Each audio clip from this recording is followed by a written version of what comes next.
¿Qué tal, mis queridos amigos? Bienvenidos a un nuevo viaje en el cascarón de nuez. Creo de una manera sincera, honesta y a través del estudio y del conocimiento que el futuro es el hidrógeno, que el futuro del almacenamiento de la energía y también del transporte es el hidrógeno. Y esto, desde luego, no es algo que sea incompatible con que la electrificación y el uso de baterías para acumular energía, que luego de manera electrificada utilizamos para múltiples aplicaciones, no siga desarrollándose, no siga creciendo y que sea precisamente el elemento del que más vamos a tirar en el futuro. Pero creo sinceramente que el hidrógeno es, como bien sabemos, la fuente de energía universal y prácticamente inagotable que en el futuro va a predominar, por mucho que algunos se empeñen en poner en duda debido a la baja eficiencia que tenemos a día de hoy a la hora de convertir energía en hidrógeno como algo que pueda tener futuro, que pueda ser utilizado de manera masiva para que la humanidad se pueda beneficiar de esa fuente tan inagotable, pero al mismo tiempo tan complicada de asir, tan complicada de almacenar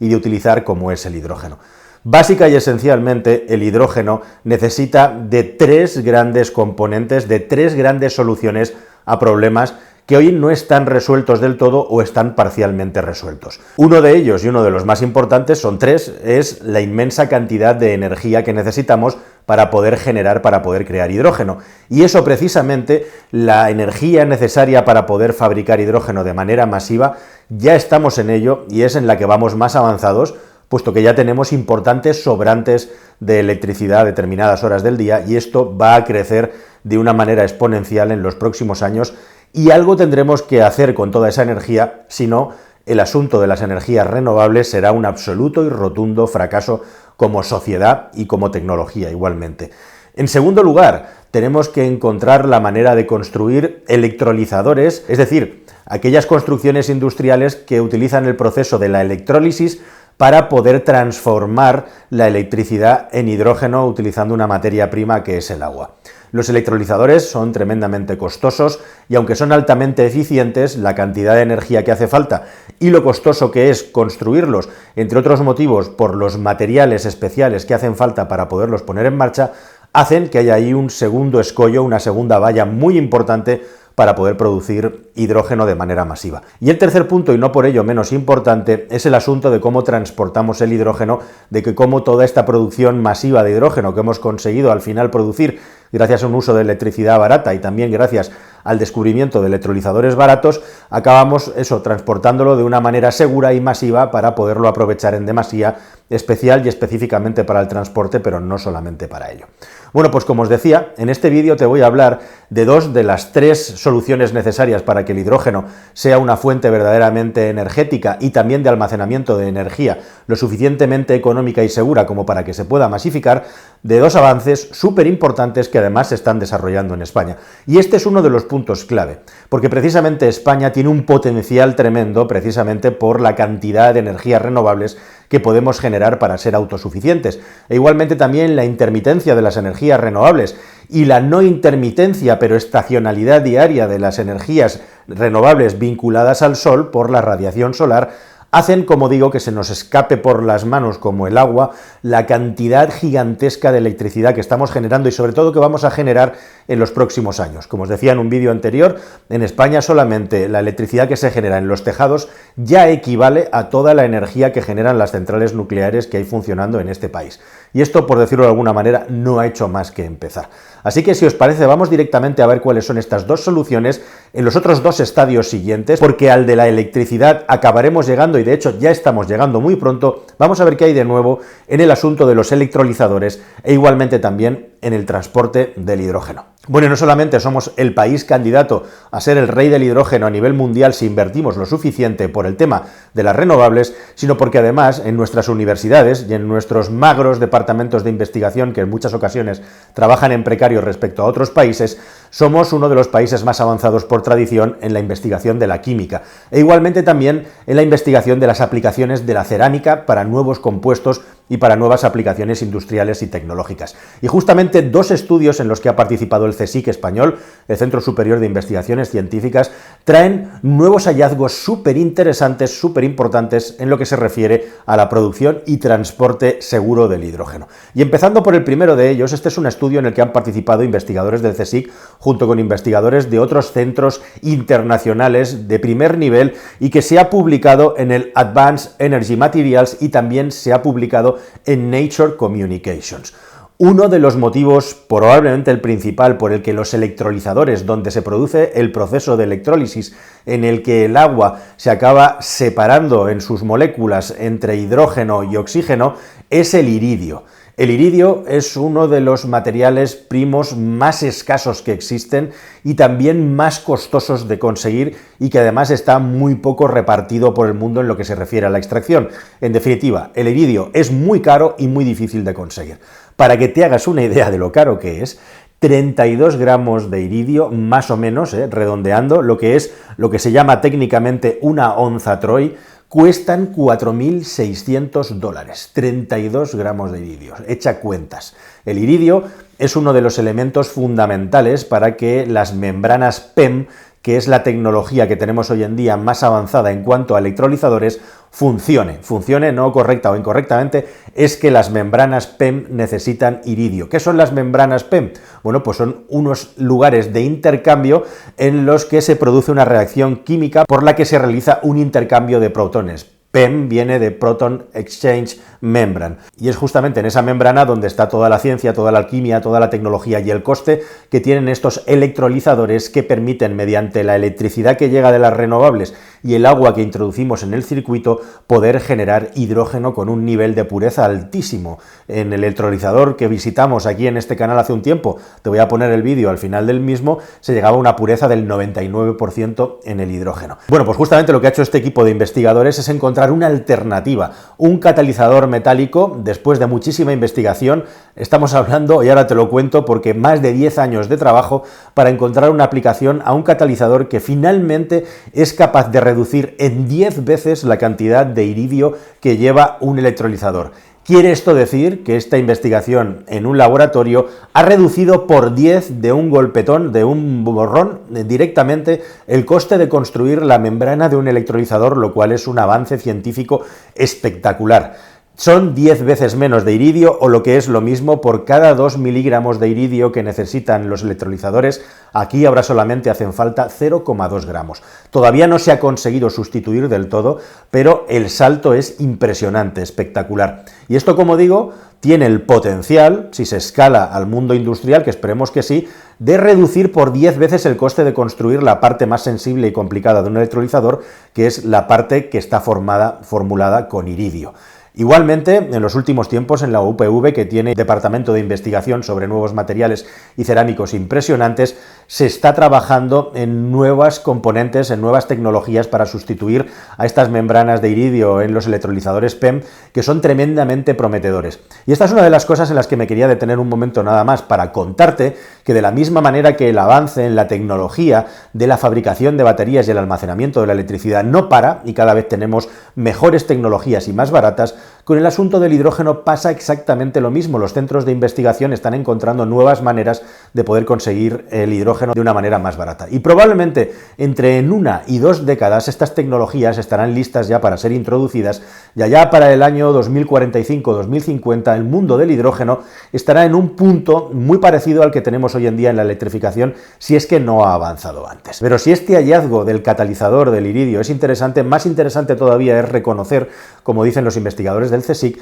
que este material lo habían descubierto ya hace 10 años, pero lo tenían entre comillas guardado en un cajón porque no habían encontrado todavía una aplicación específica, lo cual demuestra lo tremendamente importante que es que un país investigue en ciencia básica, o lo que es lo mismo, en investigaciones científicas que no tienen un propósito comercial o industrial a posteriori, pero que pueden servir para allanar en el camino para que en el futuro nuevas tecnologías o aplicaciones de estos hallazgos acaben teniendo un campo de actuación impresionante, como es el hecho de este óxido catalizador. Bueno, y si esto es interesante, si esto es verdaderamente apasionante, igualmente apasionante también es lo que han descubierto miembros de la Universidad Autónoma de Madrid junto con el CSIC en un nuevo estudio. Este se ha publicado en la revista científica Journals of Materials Chemistry A, por si alguien quiere buscarlo o alguien quiere indagar más. ¿Qué es lo que han hecho en este equipo? Pues trabajar e investigar nuevas maneras de poder transportar de una forma más segura y económica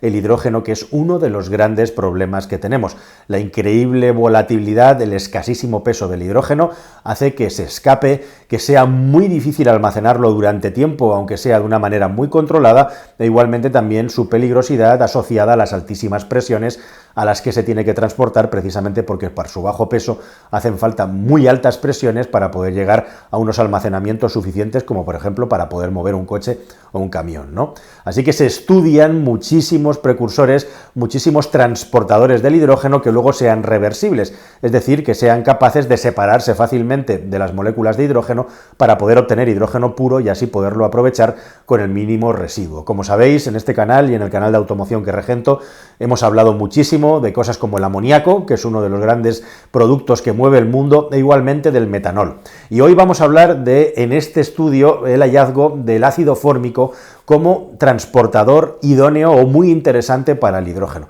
Es verdaderamente apasionante porque el ácido fórmico, también conocido como ácido metanoico, se descubrió en el siglo XVII y lo descubrió un biólogo francés simple y llanamente machacando hormigas rojas. El ácido fórmico es ese ácido que tienen algunos animales, como por ejemplo las avispas o determinadas especies de hormigas, que es lo que te hace daño cuando te pinchan, cuando te muerden, lo que te expelen dentro del cuerpo es ácido fórmico, entre otras cosas, y eso es lo que hace que sea urticante, o por ejemplo las mismísimas ortigas también lo tienen, o la miel. Por eso lo de fórmico, porque viene de fórmica, que es el nombre latín de las hormigas, hormiga en castellano, formiga, por ejemplo, en catalán, al final todo queda en casa, ¿no? Bueno, pues este componente que está de manera natural en la biología también, en algunos animales, y que incluso se ha detectado en cometas que van dando vueltas alrededor del planeta solar, lo cual nos da un punto de conexión, ¿no?, común sobre por dónde empezó la vida. Se ha descubierto que es un, como digo, transportador idóneo del hidrógeno precisamente porque en su composición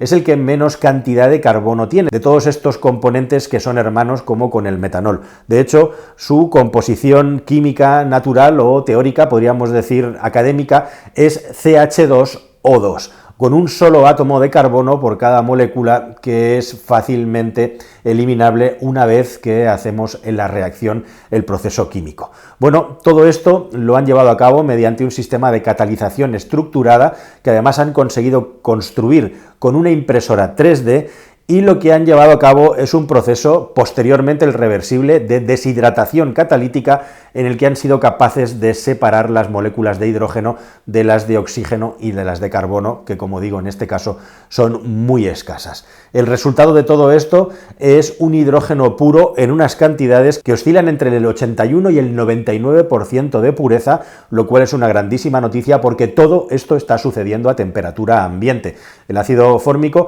no se evapora hasta los 100 grados centígrados y por lo tanto es capaz de retener de una manera excelente el hidrógeno. ¿Tiene problemas el ácido fórmico? Bueno, hay una leve emisión de CO2 en este proceso de reversión que tendría que ser capturado, pero no existe ningún tipo de emisión de CO ni ningún otro residuo, podríamos decir, nocivo para la atmósfera, y por lo tanto es un candidato muy interesante, como digo, para poder transportar el hidrógeno y que con una pequeña máquina se puede hacer esa conversión química reversible para obtener hidrógeno puro. Eso sí, precisamente por el alto grado de acidez que tiene, lógicamente es muy corrosivo y no es algo que podamos respirar ni inhalar, es más corrosivo, es más nocivo que la gasolina o que el gasoil, y por lo tanto si alguien lo manipulara tendría que ponerse guantes e igualmente también no podría estar